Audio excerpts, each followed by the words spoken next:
Hey everyone, welcome to the podcast. And this is co-host Tushar with Eugene.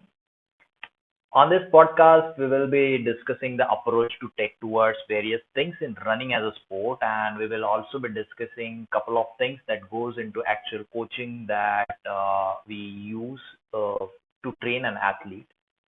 So that's about a quick podcast introduction, and I'll quickly give you my introduction, who am I and what I exactly do. So, being an athlete myself, I have been educating myself, researching and coaching in the endurance space, specifically into triathlons and running, and also some part of the fitness from past 5 to 6 years. And I have worked with athletes all around the globe. I specialize in the movement of the sport, and I have always believed that coaching is much, much more to do with just a training plan and the socialization aspect of it. So that's about my introduction, and I'll quickly hand it over to you, Eugene, to give you a quick introduction about yourself. Thanks, Tusha. Hi, everyone. So my name is Eugene Lee from Singapore. And just to bring forward to the table, I come forward with close to more than 2 decades of experience coaching development athletes as well as performance athletes, both in triathlon as well as in endurance sport. Midway through my career, I've also ventured into the fitness industry, whereby primarily I'm now doing a lot of education and I focus a lot on the applied sense, whereby regardless of whether you're an athlete, educator, or someone who has an interest in endurance sport or movement, that's where I come in. So it's really exciting to see all of you here, and let's get started with the podcast. So, on this particular episode of the podcast, we will be just discussing basics of running as a beginner and we will quickly discuss about various aspects of the sports that one should be considering to actually educating themselves and should be aware of when they are starting into running. So, uh, hey Jane, so just wanted to know that what is your opinion on why do people actually run? Well, Tusha, I think there are a lot of reasons why people run. I'm just going to give my inputs on just based on experience working with a whole array of different type of athletes, from the highly competitive runner to someone who's semi-competitive, and also as well a total recreational runner itself. So the first reason I've seen, and many runners come into running in the first place, is I think many of them want to look at running's activity for health. So when we talk about health itself, there are many ways we can perceive it too. And so many of them look at it as an activity, hopefully to improve the quality of their health, or are also looking at it by trying to maintain health. Now, one of the things that they do consider, although it might be overlooked as well, is at the same time while they're trying to maintain their health, one of the considerations for them is also to improve their fitness. So, and this is purely my opinion, I think both fitness and health tend to be used interchangeably. And when we talk about fitness, it's about being able to run faster, to look better, to become fitter and stronger. It doesn't really matter what the key objective is. It's definitely going to impact the quality of your health. But that said, fitness doesn't necessarily mean that you will become healthy. So again, don't get me wrong, I encourage you to take part in any form of exercise, including running. That's going to firstly improve your personal fitness, and then subsequently it will have an impact on health, although it's not necessarily guaranteed. And what I mean by that is I've seen runners who embark onto a lot of running. They've moved from the shorter distances up into longer ones, a marathon, or possibly even longer. Just be wary that as you run, again, I'm not encouraging you to run, but just take note that there may be detrimental issues from a health perspective coming in. So I would say learn to balance that out.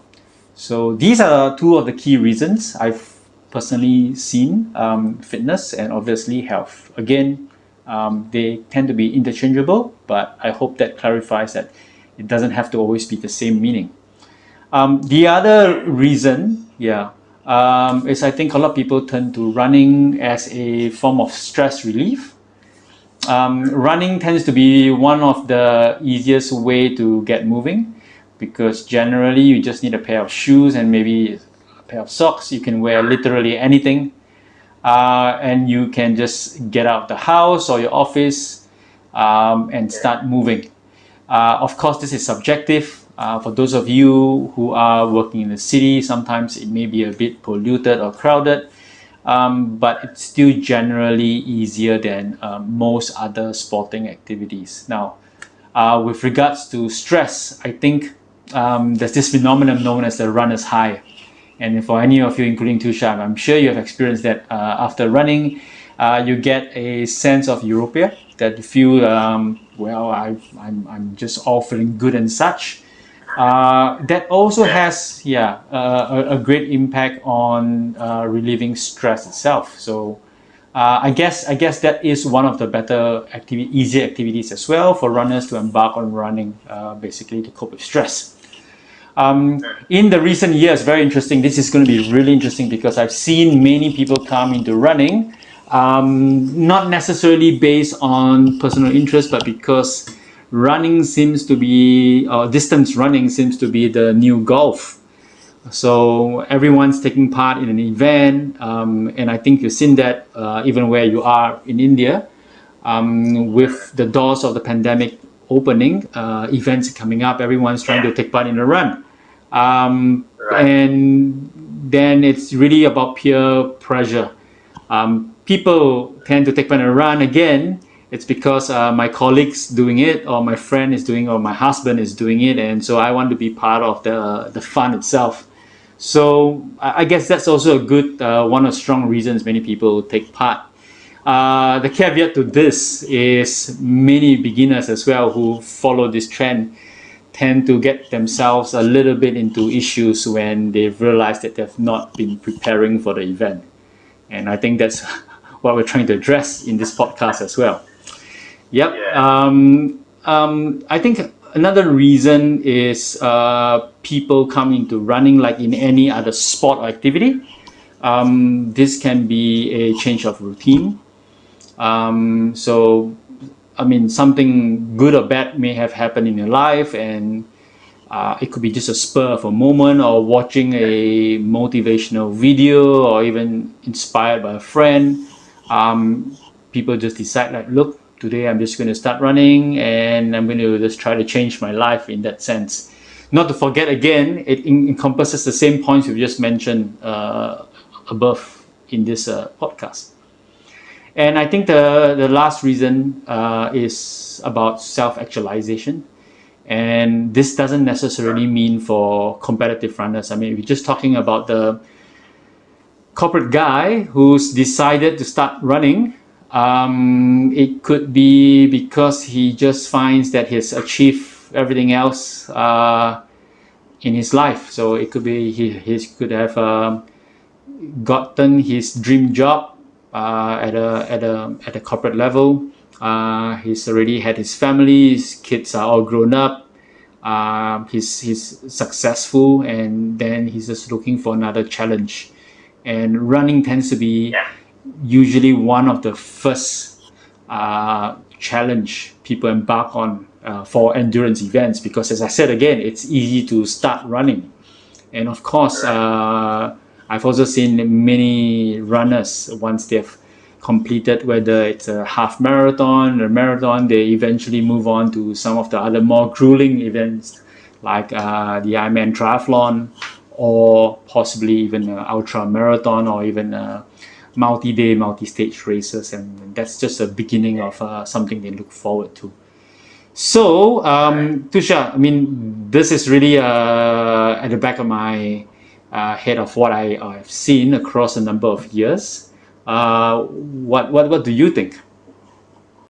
Yeah, so I completely agree with Eugene on most of the aspects here, like health and fitness. as he mentioned, is the very crucial aspect of the running. I have been observing most people focus on the fitness part, but not on the health part because health is very different than the fitness. You cannot say that you're completely healthy if you're fit. Okay, there is a difference between that. Even a fit person nowadays, you can see that lots of fit people are even getting heart attacks, even they are getting lots of different chronic diseases. There is a reason behind that, and it all has to do with your health. So you also have to incorporate and watch your health, and in combination with the fitness that Eugene has just talked about, and that will give you a massive advantage to changing your lifestyle thing, or maybe even your complete health regime of yours. So that can benefit you a lot rather than just focusing on the fitness. So that's I'm completely agree with that. Another point I think we discussed is regarding the stress and the peer pressure. I know about peer pressure because I have seen many people coming to running when they come to me for even training or coaching. Most people even like they do not have their own reason. Okay, so they just say, okay, let's say I want to run, but then if I ask them, why do you want to run? Like, is there any specific reason out of that? Then, okay, I just was talking to my friend and he was just going to do, so it just, I also want to do, or maybe even my colleague is doing, then I want to do, I want to challenge myself. Yeah, so it's kind of a peer pressure, which is nothing but we are talking about it. It's one aspect of that, why people run. There is nothing wrong in it. There is nothing wrong in it. But yeah, you should also keep in mind about the different intricacies that we are obviously going to discuss on this podcast. Just focus on those and you should be good with it. And apart from that, stress is yes, because running usually for most people, running just is a stress buster. So even people who work in the corporates, like work in a crazy hours. So after maybe after their work hours they run, maybe even before their work hours they run. That changes the hormonal balance inside your body, and it's a stress buster for your running. And I think the last two that we discussed is, if I'm not wrong, is the change of routine, right? And I think the competition, that is self-actualization. Yeah, so change of routine is another key aspect, and this is moreover to do with the today's lifestyle, because today's lifestyle has been changing drastically. If you have been observing the lifestyle of us or the people that are living 10 to 15 years back, or maybe even before that, the today lifestyle has been changing a lot, and it has been designed around your work. You all Everything has been designed around your work, your vacations, your time offs, your any other things that you do, your hobbies, all are designed around your work if you observe that. So that change of routine is another key aspect that why people run, and it's a good one to get that change of routine, because that keeps you fresh.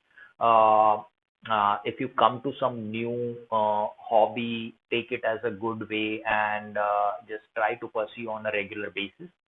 And I think last one was the self-actualization. Yeah, so um, I do not have much inputs here on the self-actualization, but yeah, I agree with the example that Eugene gave about someone who is actually already successful in his life, and he has already well established, and he just needs a challenge in the life to pursue. So that time he or she comes to the running part and maybe just challenge himself or herself and see what they can do and what is their self-worth in terms of running. So it is about actualization of themselves about this particular activity. So I think, yeah, that was about why do people run. This question is for you, Tusha. So, is there anything you need to be aware of if you want to start running? Not just for beginners, but I think anybody who might already also be running. Is there anything to be aware of? Yeah, so I think to start with that, there might be three different points around it. Okay, the first one being what is the intent that you come to running when you start, and what are your goals? So, your intent for running and your goals should be much, much clear. You should give yourself time uh, to just sit and think around these two things, because it is very much important for you to understand that your intent for running and your intent for running is going to make you longer last in that sport. But if you do not have that intent, it will maybe not last you for long, because you do not know your why behind coming to that sport. Okay, because why is very important in maybe any area of your whether you're working in any area of your life, but specifically applied to running, it is also important. And then based on that intent, you will be setting your goals. You will be setting some long term goals, and you will be breaking them into the short term ones, and blah blah blah. But then if you are clear with your intentions, you can set the right goals. So that is one thing which you need to be aware of when you start running. And another thing is that um, okay, this is a holistic approach. You might have seen that, okay, you need to tackle with the injuries, you need a training plan, you need a good equipment around running and everything, okay. But then everything before that comes is checking your health profile. Now, how to check your health profile? It goes to health check using different tests that you perform. These are the very generic tests, like that you check it in the laboratories, and you get some reports that you do not have major health issues. And then you go in your past and check if you have any medical history.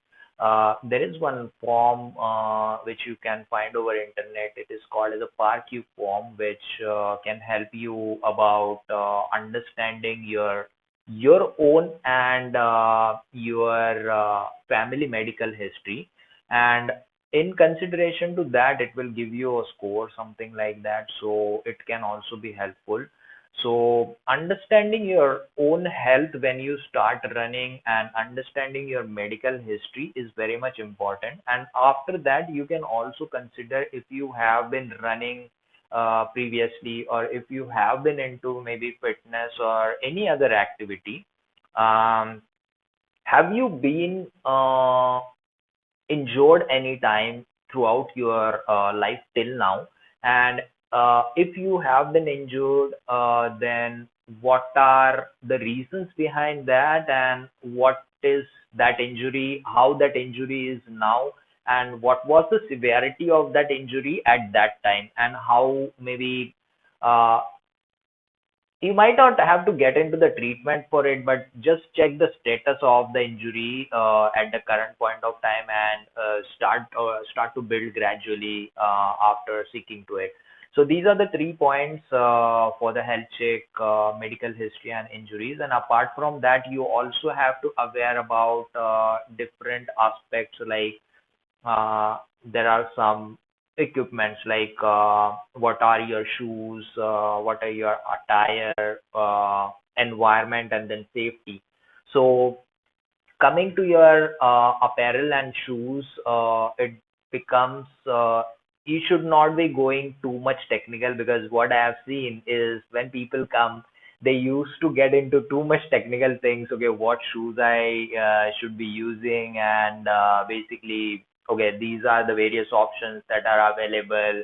I will do the gait analysis and everything. Okay, you don't need that in the beginning. What you need in the beginning is to work on your posture and work on your running technique, because that is going to be much more effective and give you a longer lasting results, and give you keep you away from the injuries, and also it will be keeping you and giving you the performance gains that you are expecting it to be. So that should be the first thing to focus on. And apart from that, environment and safety. So environment is also okay. So in terms of environment, maybe I can give you an example. In India, if you are going to run post 10 a.m. on the roads, it might be difficult for you. Uh, in the maybe metro cities, I'm not sure about the rural areas, there might be the less rush, but in the metro cities, it becomes difficult because roads are not that much bigger, and then you have all traffic. And if you are the person who actually connects with you during your running, like okay, I have a habit. I keep on talking with myself, or maybe even I just focus on my breathing sometimes, or even I just focus on. I get into full into running. So that might not be possible in that kind of environment when you, in comparison to the environment that you get in the early mornings, or maybe in the late evenings, or somewhere it is like you should be finding the right environment to do that. And on the same aspect, you should also be considering the safety. So let's say you are running in the heat around 10 a.m. and all. If the heat is the part that might not be related to the safety, but in some areas like deserts and everything, it always comes to safety as well, because there is a too much of heat, like 40 to 50 degrees Celsius. Running in that heat might be a difficult task. And another thing is considering the traffic. Let's say you are running in a direction where opposite direction where the vehicles are coming from, and the road is narrow, and you do not have much space to basically run, then that might be the another aspect of your safety. Another aspect can be running in the darks, like different dark conditions, like in the morning 4 a.m. or 5 a.m. when there is a dark, you should be wearing the visibility kind of apparel, or maybe some equipments that comes for the visibility. So I think these are the three different points I will say you should be aware of when you start running. So what do you think, Eugene, on this? What are your takes? Thanks for that. I think that's quite a comprehensive overlook on things that you want to be aware of. I'm with you, especially on the intent of running, as I said, and even you brought it up multiple times. It's important for yourself to really understand why are you running, and more or less not be caught up by just the hype itself. So I think this is a great topic for us to do a standalone podcast on goals itself. It's something we should Yeah. consider. Yeah. So that said as well, you also mentioned about the health issue, and this is, in my opinion, I think something really important. Feeling healthy and being fit, as I just said time and again, has got no correlation, because if you have got an underlying condition, even a general health check can't pick that up. So requires a bit of consideration. So it's pretty much important, especially for those of you who are particularly above a particular age. It is 35 for some age, some groups. For some populations, like men over 45, you are in the high risk group. You might just want to really look at precaution before you start running. okay, or consult your doctor as a precaution as well, or what's the best options before you start running. So something I think we should all consider. So that I really agree with you. Again, I think in this part of the world in Asia, it's still something many of us don't consider. So maybe it's something, yeah, we should look forward to. On your last point about shoes, this is again, and this is going to be a topic I want to do with you, Tusha, about just shoes alone. And you mentioned that shoes aren't the most important things at the start. Yes, I agree to a certain extent. But what's also happening in the running shoe industry, and this is not personal again, the shoe running fad has been evolving every 10 years, and this time around it's going in a particular direction. So let's take a rain check on this. Let's do a full podcast about running shoes and what do they actually mean. The last point about environment is, I think as many of us get into the sport, sometimes we tend not to realize that, especially for those of you living in the cities, you may not have good access to good running surfaces. And if you then spend a lot of time running around your neighborhood or around the city, exposure to a lot of impact on the tarmac itself, it can be pretty harsh and might be one of the key reasons why a lot of runners, especially recreational runners, getting injured because of the surface. So again, this is a great topic for us to do a standalone, Tusha. So I think thanks for that input as well. Yeah, I think we covered most of the things here, and it looks good. Yeah, we can definitely go ahead and shoot do another podcast on those specific topics.